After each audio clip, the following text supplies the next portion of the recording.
It always starts with the ball, because you see how it was. The ball attracted many people who were coming around.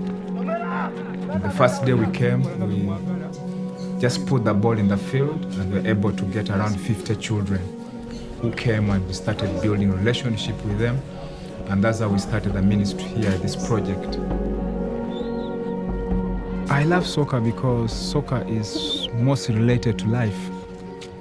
I came to know that there's no difference between soccer and life. Because in soccer you need a coach. Also in life you need somebody to coach you, and that's Jesus Christ.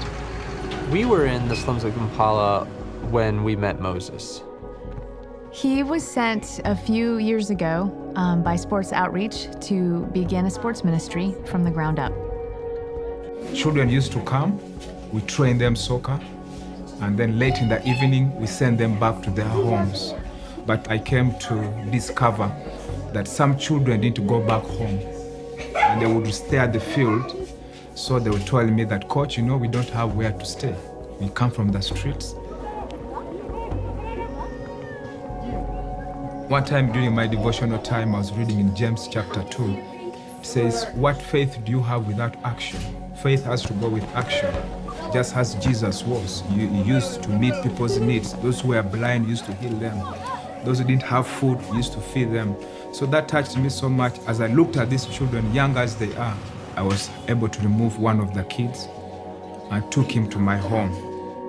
And then he continued to take 9 more kids off the streets into his home. When they reached 10, we were able to go to Sports Outreach Ministry, and we were able to tell them the need we had, that we needed a big home for the children so that we can be able to accommodate them. And that's how we came up with this big home you are looking right now. It was so small. It's basically a living room, 2 rooms, one with bunk beds and the other one with 2 beds. And even though it was small and humble, it felt like a home. It definitely felt like a home. We're used to people saying we're going to do more with less. Here they're doing extremely extraordinary things with close to nothing. We have some of them have grown up already. Like you can see, Patrick was one of the first boys I got from the streets. My name is Patrick. So Patrick is 17 years old. He seemed very serious, quiet. But anytime we were around Moses or we're talking about Moses, you could always just kind of see his face brighten up a little bit. He's my father. He's my coach. He's everything. This was a kid who was living on the streets. Both of his parents had died, just had absolutely nothing and no hope. But now he's about to graduate high school and he's going to go to college.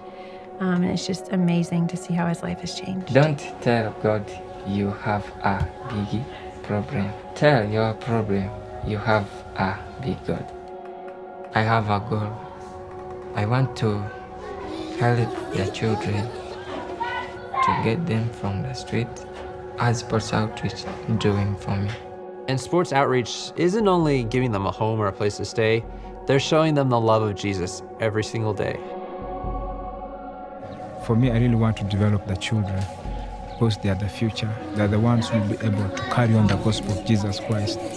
Because when I go and I die without reaching to somebody like him, then who is going to preach the gospel in the future? So we need the children more because they'll be the one to talk to the next generation that are coming. And they're reaching these kids, they're sharing the gospel, and they're doing all this through soccer. My faith was strengthened, and I'm doing this not because I want to do it. I feel it's my call. It's my dream to see that we really take care of the children who are at the slums, because that's what really Christ came for. He came for people who are hurting. He came for people who have no hope. When Jesus was doing his ministry, he really wanted something very big. When the people came, the 5,000 people who came, he had very small things, but he turned them to big. Now, I feel this is small, but I hope by time to become big. And through the land that we have, we shall have a big ministry.